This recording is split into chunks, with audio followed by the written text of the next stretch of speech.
또 하나 걱정은 조선일보가 그런 칼럼을 많이 써서 저도 한번 읽어봤는데 이를테면 칼럼 내용이 이렇게 됩니다. 윤석열 대통령이 예전과 달리 지금 인기가 좋다. 리더십이 빛난다. 진작 그러지라고 얘기하면서 탄핵이 되더라도 당신은 대선 국면에서 역할을 해야 된다.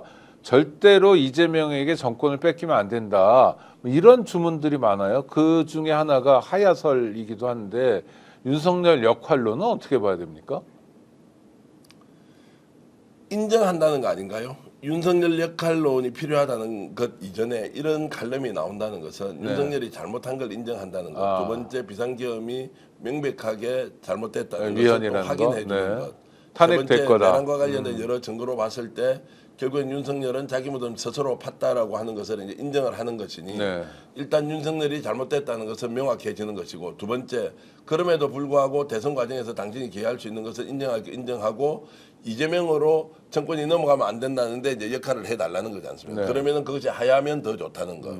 그러면 우리는 두 가지를 놓치고 있습니다. 윤석열이 명백하게 범법 행위를 했다, 탄핵 사유가 된다라고 하는 것을 이미 인정을 하고 있는데 이제 인정을 하는 것이고, 두 번째는 그러면 이 상황에서 대선이 치루어지는데 이재명을 되게 하지 않아야 한다, 또는 이재명 때문에 이런 일이 벌어졌다고 하는 이 두 번째 논리에 네네. 저는 이해를 할 수 없어서 실제 그런 말하는 분한테 좀 물어봤죠. 윤석열이 잘못해서 생겨난 일에 왜 민주당과 이재명이 책임을 져야 되느냐? 민주당과 이재명이 원인 제공을 했다면 그럼 전쟁도 할 수 있는 거네. 그 원인을 제공했다는 것은 당사자는 아니라고 주장하고 받아들이는 쪽은 원인 제공자가 이재명과 민주당이라고 하면 그럼 전쟁도 해도 되고, 그 다음에 국회를 무력화시키도 되고, 선관위를 침탈해서 서버를 가져와도 되고, 이렇게 돼 있냐고, 우리나라의 법과 제도가 돼 있느냐. 그래서 나는 이재명을 끼워 넣어서 민주당이 지금 뭔가 윤석열의 지금 비상계엄 사태를 불러일으켰다는 논리를 갖고 있는 순간 절대로 대선에서 또는 앞으로도 정권을 잡을 수가 없을 것이다.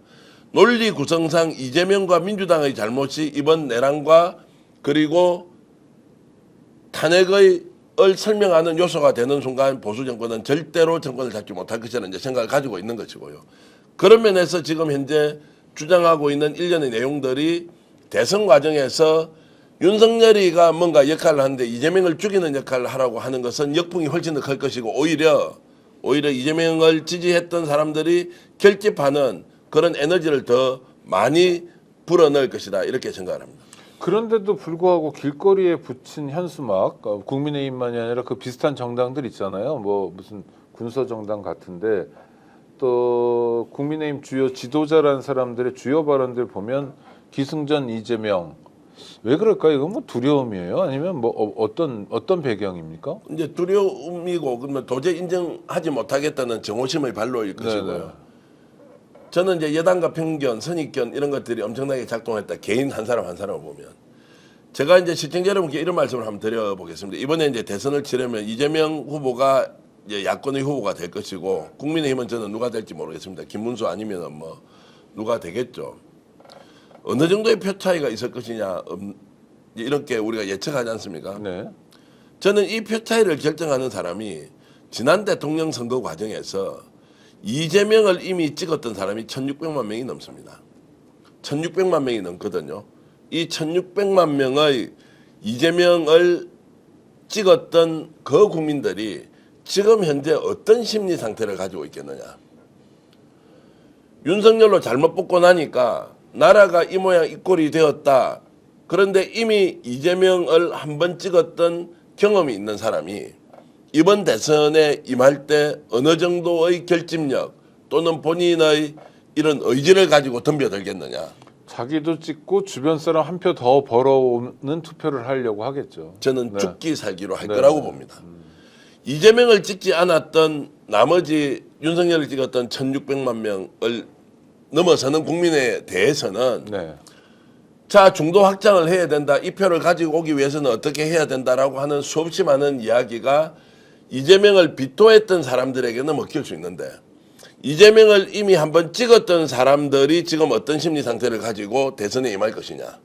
지난 2년 반의 대한민국이 어떻게 운영이 되어 왔는지를 생각하고 지금 이 순간에 민주당과 이재명이 똥바가지를 덮어쓰고 마치 내란과 탄핵 국면에서 원인 제공을 야당이 한 것처럼 주장하는 국민의힘의 그 독서를 매일 보고 있지 않습니까? 네네.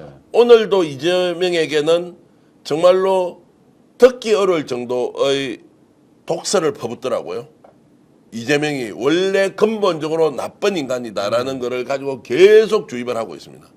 그러면 이재명을 찍지 않았던 사람에게는 영향이 저는 일정하게 있겠지만 이재명을 찍었던 사람들이 어떻게 할 것이냐. 그래서 저는 이번 대선을 5월 달에 치르지 않습니까? 네. 생각보다 표 차이가 많이 날 것이다. 우리가 노사모를 하면서 노무현이 바람을 일으켜서 들어갈 때 결집했던 것. 정몽준이 어떻게 됐습니까? 갑자기 단일화해서 이탈해버렸어요. 네, 갑자기 집에 가버렸죠. 그러고 나서 지금 밤낮으로 해서 이거 이러면 안 된다라고 난리를 쳤죠.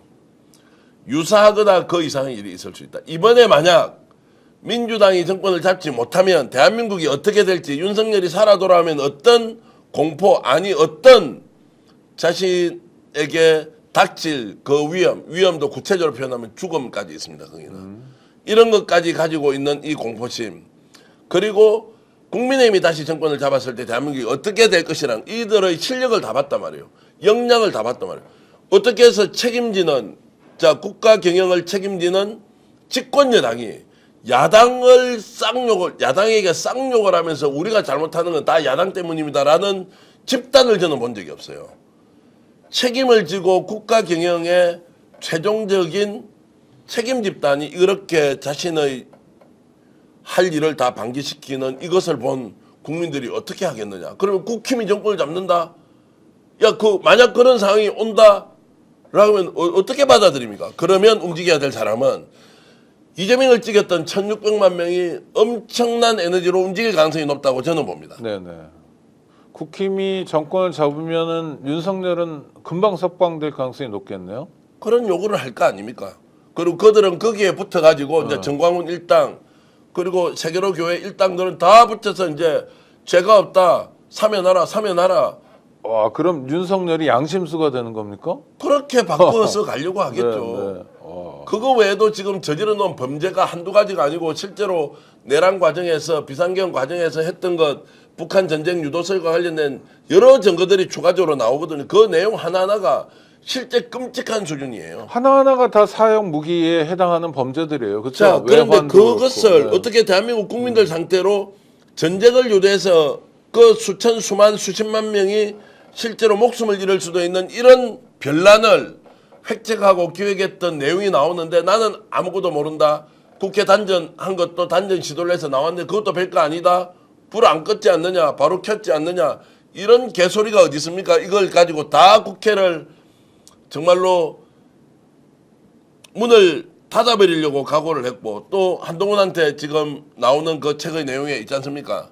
국회 해산시키려고 했는데 해산시키지 않았다고 마치 자신이 봐준 것처럼 이거는 한동훈의 지금 책에서 나오는 내용이에요. 네네. 그 정도로 끔찍한 일을 기획하고 실행하고 그 증거들이 차고 넘치는데 이 사람에게 손을 뻗어서 대선 과정에서 국힘이 한번 이겨보자라는 계획을 세우고 나섰다고 했을 때 그 이재명을 찍었던 1600만 명이 어떻게 행동하겠느냐.